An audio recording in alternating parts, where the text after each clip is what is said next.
Bienvenue dans Medit You, le podcast qui inspire et explore la méditation sans tabou. Salut, c'est Delphine, je suis la créatrice de ce podcast. Ensemble, on va parler méditation sans jargon et sans limitation. Si comme nous, tu es curieux, explorateur, que tu sois débutant ou que tu médites depuis 40 ans, tu es ici chez toi. À chaque épisode, j'interviewe des gens qui méditent comme toi et moi. Ils partagent avec nous leurs techniques, leurs astuces, leurs rituels, leurs inspirations et leurs explorations. Ça te dit ? Rejoins-nous sans tabou sur Medit You. Bonjour à tous, bienvenue aujourd'hui dans ce nouvel épisode de Medit You. C'est le 3e épisode de la série dont j'ai l'honneur d'être l'interviewée.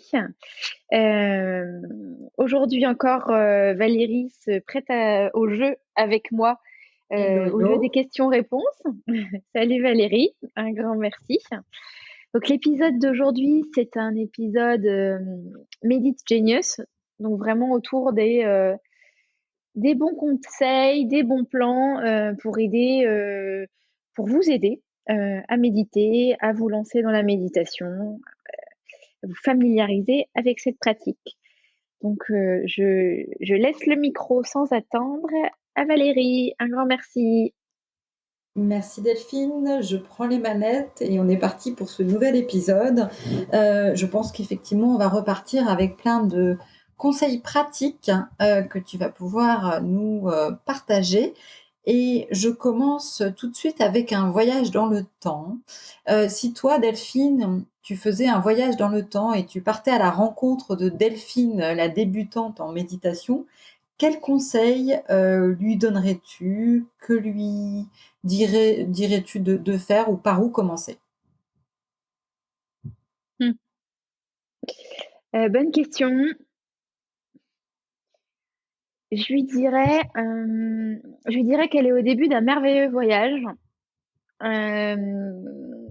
qu'il faut qu'elle se fasse confiance, en fait, qu'elle fasse confiance au voyage, qu'il n'y a pas d'objectif, en fait, il n'y a pas de pression, que c'est juste un voyage avec elle-même, avec l'univers, avec d'autres aussi, mais que c'est vraiment comme une grande vague, quoi, et qu'il faut juste monter sur le surf, parfois s'accrocher un peu, mais rester accroché, rester connecté et surtout être hyper doux, indulgent et tolérante avec elle-même. C'est-à-dire qu'il y a aucune quête de, il y a aucune quête de performance. C'est vraiment que du bien-être, du mieux-être la méditation. Donc c'est pas pour se rajouter une couche de contraintes. Je lui D'accord. dirais ça. Voilà, ça c'est la première chose que je lui dirais. Et pour commencer, un truc, une astuce, un outil, un truc par lequel commencer, ça serait quoi? Faire de la méditation, en groupe, de chercher des ressources, sur internet, sur YouTube? Quelle Oui, serait la première chose, par où commencer? la première chose par où commencer, pour moi, alors j'irai pas sur les méditations de groupe parce que j'en ai pas vraiment vécu beaucoup, donc je sais pas trop ce que c'est, pour être transparente. Je dirais plutôt aller sur YouTube et, euh, et laissez-vous vous porter par ce que vous voyez, ou tapez courte méditation, par exemple, si vous voulez commencer par Mmh. des petites choses, et vraiment commencer par essayer la pleine conscience, parce qu'il faut une fois essayer pour voir si c'est votre truc ou pas. Mmh. Si c'est votre truc, bah, continuez dedans. Si ce l'est pas, essayez plutôt de brèves méditations guidées avec de la musique. Pourquoi je dis ça? Parce que ça permet de s'immerger davantage dans la méditation, dans la pratique elle-même. Parce que le problème de la méditation, c'est toujours que nos pensées reprennent le dessus et s'en vont à droite, à gauche, tout ça. Donc pour rester concentré dans la méditation, je trouve que la musique plus la voix de quelqu'un qui nous guide alors sur un chemin, dans une visualisation, mais aussi qui nous guide pour se relaxer nous-mêmes ou justement réaligner nos chakras. Moi, je sais qu'au tout début, j'avais une méditation sur YouTube. Elle durait 8 minutes, ce qui est assez court. Et c'était Mmh. passage en revue des chakras avec les couleurs et harmonisation. Mmh. Et en fait, bah, ça me régénérait quand même pas mal, ça me nettoyait, mais du coup, c'était assez cadré et je savais où ça allait et je refaisais toujours la même parce que je l'aimais bien. Donc Mhm.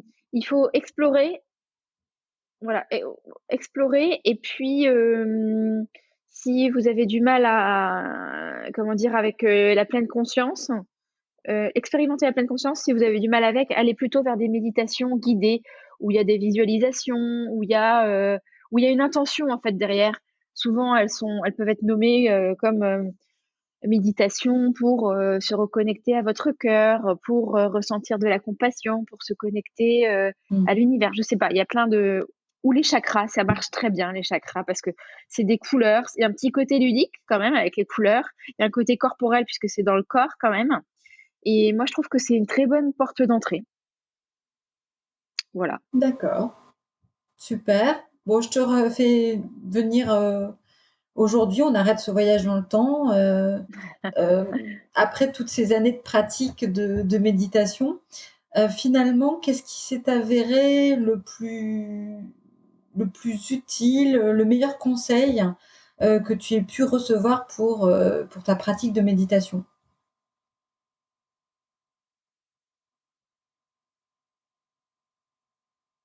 Hum, Restez ouvert. Restez ouvert et n'en faire qu'à ma tête. C'est Ou déjà plutôt bien. qu'à mon cœur ou qu'à mes envies.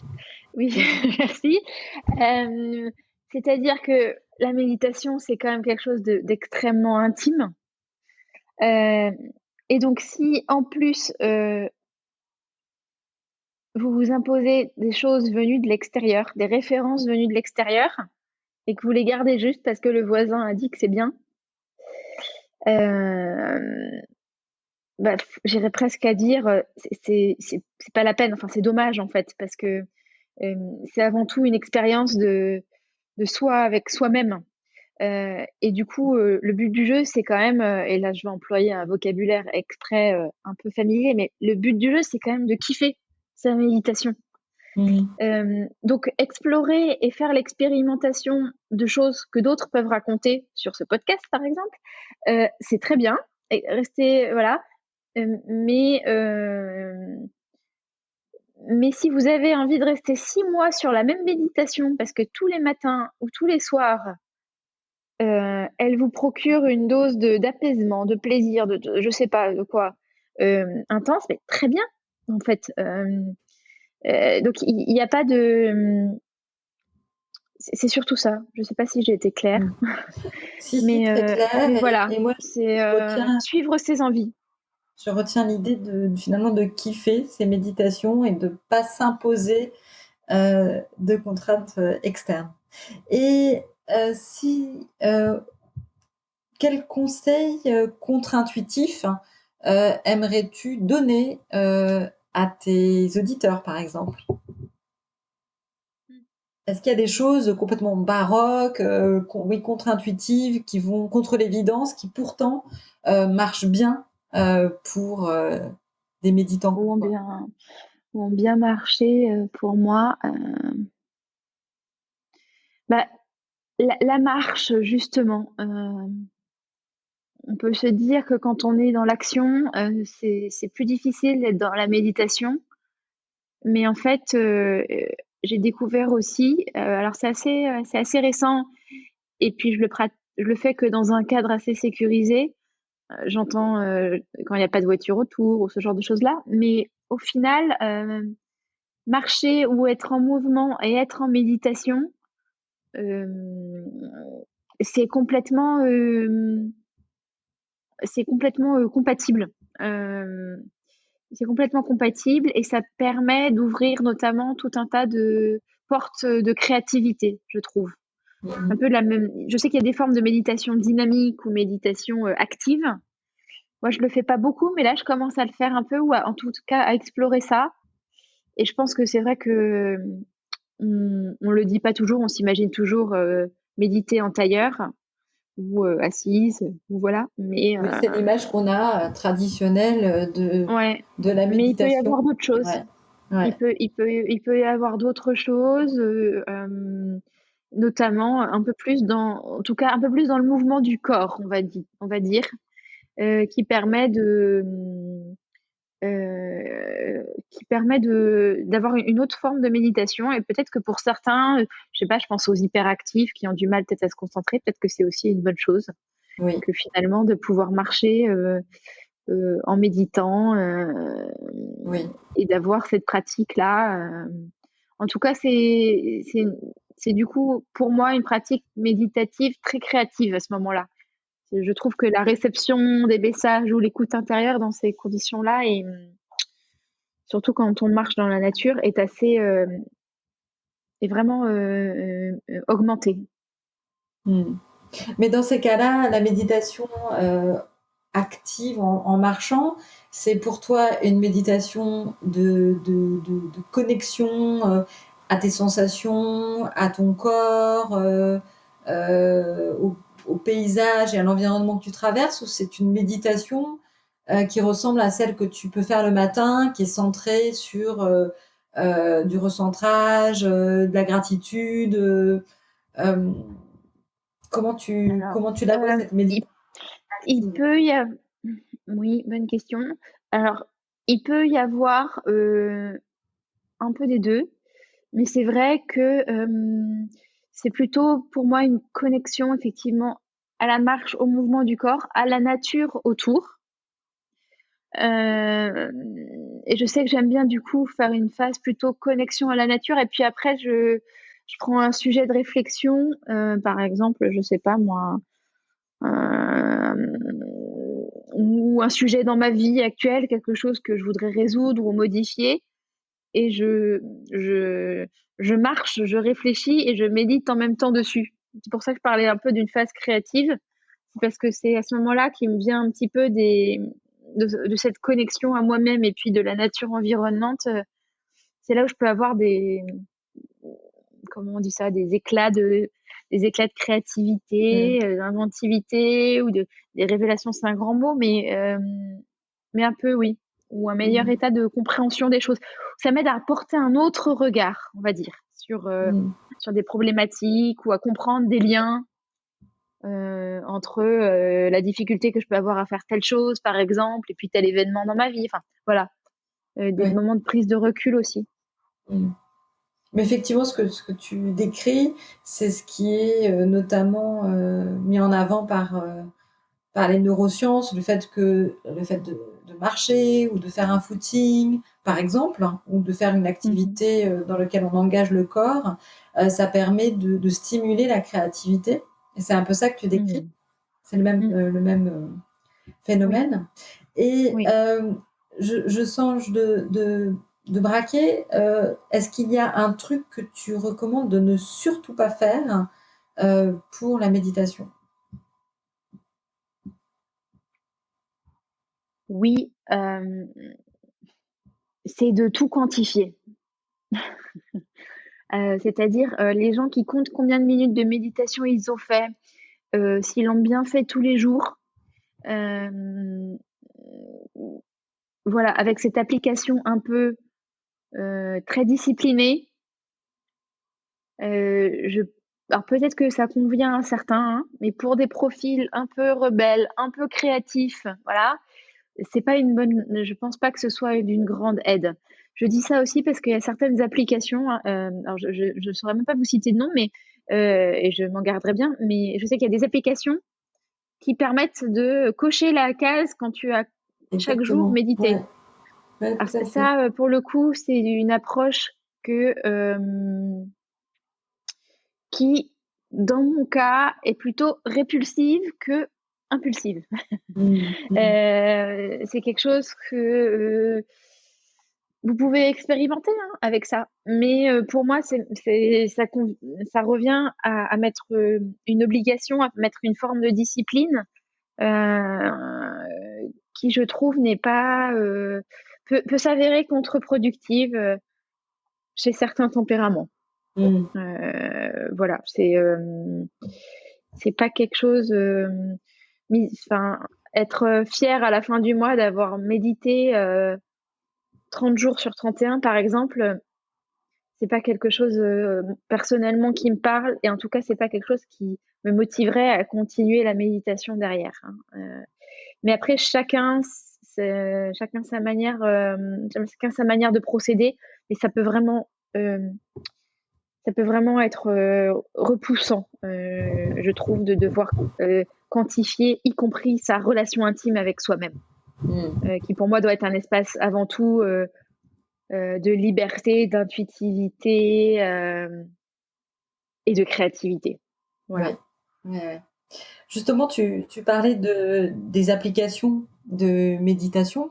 Euh, Est-ce qu'il y a des ressources, des livres, des outils, des références,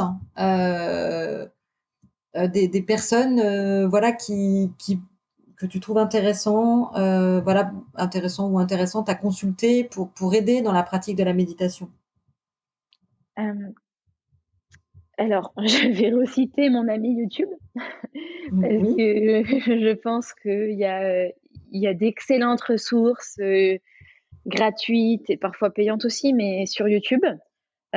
Donc, j'ai aucune action chez Google ou quoi que ce soit, mais faut quand même reconnaître que ça permet d'accéder à une multitude de ressources je, qui sont extraordinaires. Alors, en français, si vous parlez anglais, aussi en anglais, il y a beaucoup, beaucoup de ressources en anglais qui sont très intéressantes.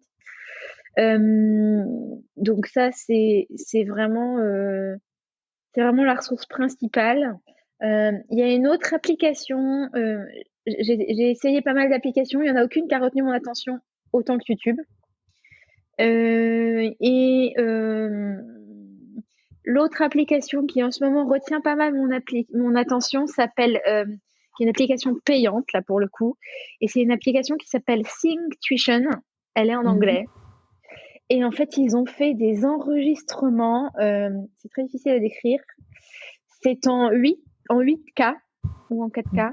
Mhm. Enfin bref. En fait, quand vous avez les bons écouteurs, vous avez l'impression que vous êtes complètement immergé Ouais. dans le son. Et du coup, c'est thématisé. Certaines sont guidées, d'autres pas. Mais en fait, du coup, il y a une immersion sonore qui est assez fantastique. Et du coup, ça a un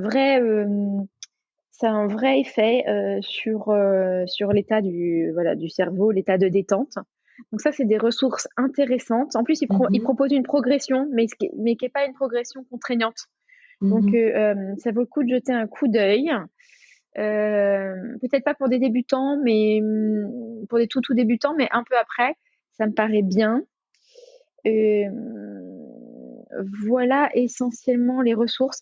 Après, j'ai lu 2, 3 livres sur la méditation, mais en fait, ça m'a pas apporté grand-chose, pour être honnête. Pourquoi? Parce que la théorie sur la méditation, bah, en fait, on comprend vite quoi, comment ça fonctionne. Donc après, pour moi, c'était plutôt de l'expérience en fait, tout simplement. Découvrir de nouvelles formes de méditation et puis essayer. C'est essentiellement ça, je dirais, Mhm. D'accord. qui a été la clé. Ouais. Oui, c'est vraiment ça.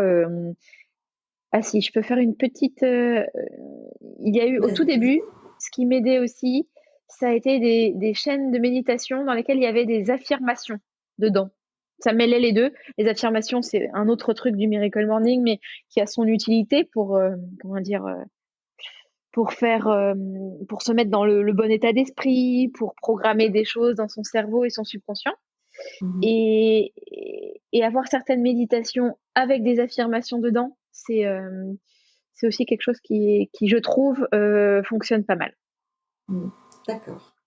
Super. Voilà, Alors, voilà. et ce sera ma dernière question pour cet épisode. Euh, Oui. Si la méditation était une potion magique pour toi, quel serait ton ingrédient secret ou mystère qui en ferait la saveur unique?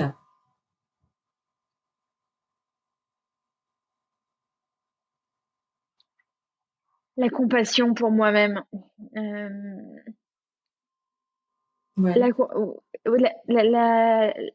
Oui, c'est pas très pragmatique ce que je dis, j'en ai bien conscience, mais Ah, mais c'est un très bon ingrédient, la compassion pour soi-même, compassion tout pour à fait. soi-même, c'est parce que c'est pas du tout évident en fait. C'est vraiment un moment de douceur, c'est un moment où il devrait pas y avoir de, comment on dit en français, de discours interne négatif ou culpabilisant ou autoflagellant. Ça veut pas dire que s'il vient, c'est mal et que voilà, hein, Mmh. mais mais c'est avant tout un moment, c'est c'est de la compassion pour soi-même, parce que c'est un acte, c'est presque un acte de santé et de soin de soi, en fait, pour moi, la méditation. Hem, donc c'est vraiment ça, et le tout en connexion, alors pour ma part, vraiment en connexion, au reste de l'univers et de la création. Mmh. C'est vraiment ça. Ça permet une reconnexion avec les énergies d'amour et d'éloigner les énergies, de peur, et en ce moment, c'est pas du luxe. C'est pas du luxe, exactement. Ouais, voilà, pas du tout. Bon, bah, très bien. Eh ben, merci Delphine. Je te propose qu'on se retrouve demain. Oui, très bien. Bonne journée à toi, bonne journée à tous.